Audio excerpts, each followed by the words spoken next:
अस्सलामुअलैकुम। कैसे हैं आप लोग? सब खैरियत से हैं? उम्मीद करता हूँ आप लोग सब खैरियत से होंगे और मैं भी अल्लाह सुब्हानहू व तआला के फ़ज़ल व करम और उसकी इनायत और उसकी तौफ़ीक़ से बिल्कुल ठीक हूँ। फ़र्स्ट ईयर फ़िज़िक्स में न्यूमेरिकल्स कराने का सिलसिला जारी हो सारी है और आजकल हम लोग पहुँचे हुए हैं चैप्टर नंबर 7 पर और आज हम चैप्टर नंबर 7 का क्वेश्चन नंबर 5 सॉल्व करने जा रहे हैं।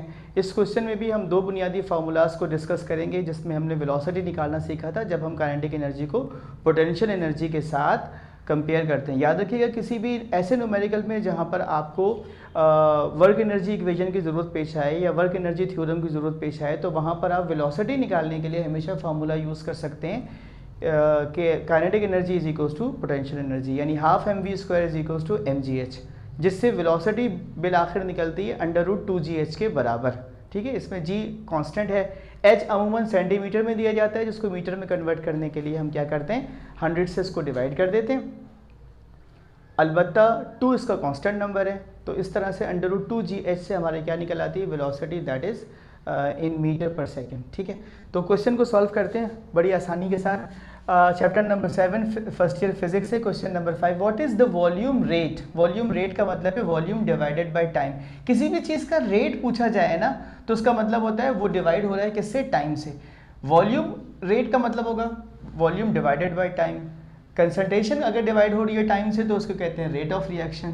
तो वॉल्यूम रेट का मतलब है volume divided by time. Volume का यूनिट है मीटर क्यूब और रेट का टाइम का यूनिट है सेकेंड, इसलिए वॉल्यूम रेट का यूनिट बन जाएगा मीटर क्यूब पर सेकेंड। ठीक है, of flow of water from a 1.85 centimetre diameter faucet if the pressure head is 12 metre.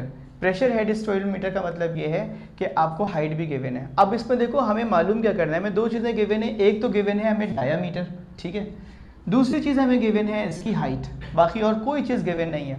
और मालूम हमने क्या करना है वॉल्यूम डिवाइडेड बाय टाइम, यानी v/t। ये कैसे मालूम करेंगे?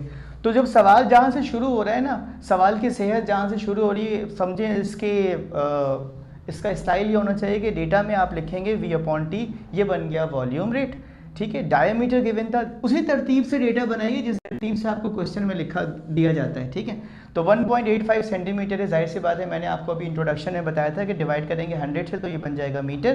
तो 1.85 centimetre divided by 100 is equals to 0.0185 metre. ठीक है, और आप ये भी जानते हैं कि रेडियस मालूम करने का फार्मूला क्या होता है, डायमीटर डिवाइडेड बाय 2।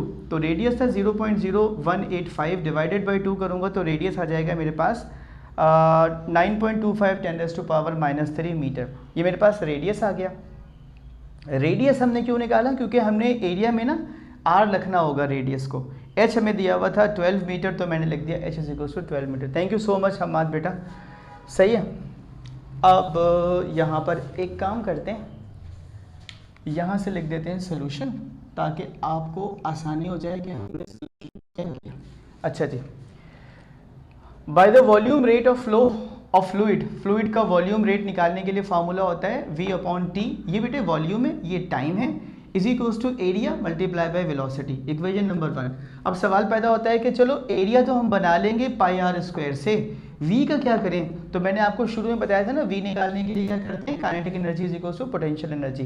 तो पहले एरिया निकाल लेते हैं। पाई की वैल्यू है 3.14, आर आपने निकाला था 9.25 10⁻³ इसका स्क्वायर ले लेंगे और इसको मल्टीप्लाई कर देंगे पाई की वैल्यू से, तो आपके पास एरिया आ जाएगा 2.69 10⁻⁻4 मीटर स्क्वायर। एरिया है तो उसका यूनिट मीटर स्क्वायर होगा। वेलोसिटी के लिए क्या करेंगे, के बराबर है पी के half mv² is equals to mgh। m से m को कैंसिल कर दीजिए तो ये बन जाएगा v² is equals to 2gh। v निकालने के लिए दोनों तरफ रूट लूँगा तो v बराबर हो जाएगा √2gh के। बस h मुझे पता है 12 है तो यहाँ पर इसकी वैल्यूज़ रख दें तो आपके पास आ जाएगा 15.33 metre per second. Okay, now using equation number 1 v/t is equals to av। v/t बराबर हो जाएगा आपके पास एरिया है 2.6 10⁻⁻4, वेलोसिटी है 15.33, दोनों को मल्टीप्लाई करूँगा तो मेरे पास वॉल्यूम रेट आ जाएगा 4.13 10⁻³ मीटर क्यूब पर सेकेंड। ऊपर वॉल्यूम था, इसकी यूनिट है मीटर क्यूब, नीचे टाइम है, इसकी यूनिट है सेकेंड। तो जो ऊपर है उसकी यूनिट ऊपर आ जाएगी न्यूमरेटर में, जो नीचे है उसकी यूनिट नीचे आ जाएगी डिनोमिनेटर में। आपके पास आंसर आ जाएगा 4.13 10⁻³ मीटर क्यूब पर सेकेंड। उम्मीद करता हूँ मेरा आज का ये लेक्चर भी आपको अच्छे से समझ में आया होगा। इस न्यूमेरिकल को अच्छे से कर लीजिएगा, इंपॉर्टेंट है इस साल के लिए। शेयर कीजिएगा, अपना बहुत ख्याल रखिएगा। अल्लाह आपको कामयाबियों से नवाजे। अल्लाह हाफिज़।